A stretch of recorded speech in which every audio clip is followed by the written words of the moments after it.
દાતવ્યમિતિ યદ્દાનમ દીયતેનુપકારિણે દેશે કાલે ચ પાત્રે ચ તદ્દાનમ સાત્વિકમ સ્મૃતમ.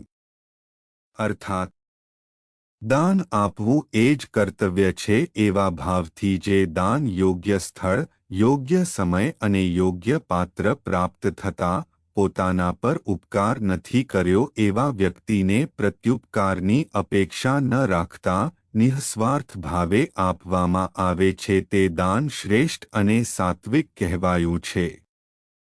યત્તુ પ્રત્યુપકારાર્થ ફલમુદ્દિશ્ય વા પુનઃ દીયતે ચ પરિક્લિષ્ટમ તદ્દાનમ રાજસમ સ્મૃતમ. અર્થાત જે દાન કલેશપૂર્વક તથા પ્રત્યુપકારની અપેક્ષાથી કે ફળની મનોકામનાથી આપવામાં આવે છે તે દાન રાજસ કહેવાયું છે. અદેશકાલે યદ્દાન પાત્રેભ્યશ્વ દીયતે અસત્કૃત્મ જ્ઞાતમ તત્તામ સ્મુદાહ્યતમ. અર્થાત જે દાન સત્કાર વિના તિરસ્કારપૂર્વક અને અભિમાથી અયોગ્ય સમય અને જગ્યાએ કુપાત્ર વ્યક્તિને આપવામાં આવે છે તે દાન તામસ કહેવાયું છે.